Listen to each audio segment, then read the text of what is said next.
Sunu Presse. À la présentation Aïcha Toupam. Sunu Presse vous est offert par le Grand Carnaval de Dakar.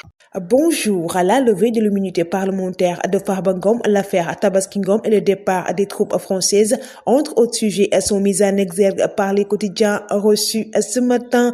Le compte à rebours déclenché, lit-on dans le journal du quotidien. Revenons sur la levée de l'immunité parlementaire du député Farba Ngom.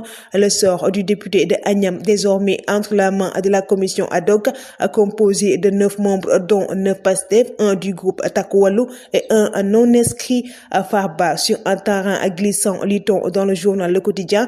Parlant des poursuites du parquet financier, les avocats du député dans le flou. Le quotidien Enquête abonde dans ce même siège et met à sa une vers un bras de fer judiciaire. Hier, l'Assemblée a mis en place la commission ad hoc devant procéder à la levée de l'immunité parlementaire de Farba Ngom.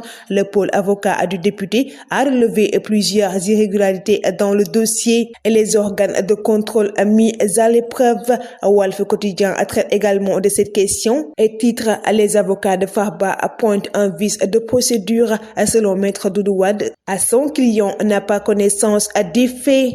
Maître Doudou Ndoye dénonce une procédure opaque, lit-on en première page du journal Tribune. Il estime que personne ne sait ce qui est reproché à Farba Ngom. Le Forum du justiciable appelle au respect de la présomption d'innocence. Le journal L'Observateur s'intéresse aux aveux de Tabaski Ngom à la division des investigations criminelles. À peine 7 mois de service, elle aurait pillé 766 740 000 francs CFA à des comptes de la CRCE. Le journal revient sur la stratagème des retraits commission avec son principal complice, le directeur général de Sensetal et Webcom. Le quotidien revient également sur Moustapha Diop, dont l'immunité parlementaire est en sursis.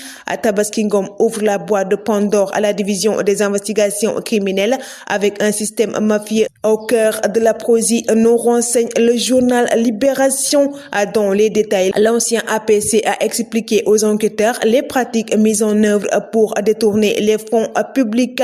Elle soutient avoir refusé dans un premier temps après le briefing de l'ancien directeur général avant de céder. Le journal Les Échos revient sur les révélations du procureur judiciaire financier Elhadji Abdoulaye Sylla, selon qui plus de 2,5 milliards ont été saisis et 162 personnes arrêtées. 91 dossiers économiques ont été traités et 87 dossiers transmis aux juges d'instruction. Le journal Vox Pop traite également de cette question avec Yakham Leye, directeur des affaires criminelles et des grâces, qui estime que le pôle judiciaire financier va connaître de la grande délinquance économique et financière. Il sera donc animé par des magistrats spécialisés. Le quotidien national Le Soleil s'intéresse à la recrudescence des chavirements mortels dans la brèche de Saint-Louis et titre: gouffre aux pêcheurs. En une semaine, 11 décès ont été enregistrés, entre 500 et 650 morts déplorés depuis 2003. Le journal Réumi Quotidien revient sur le départ des troupes françaises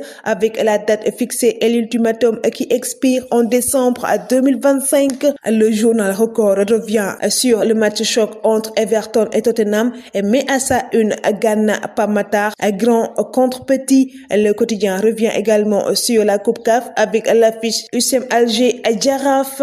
Le Carnaval de Dakar célèbre le riche patrimoine culturel africain.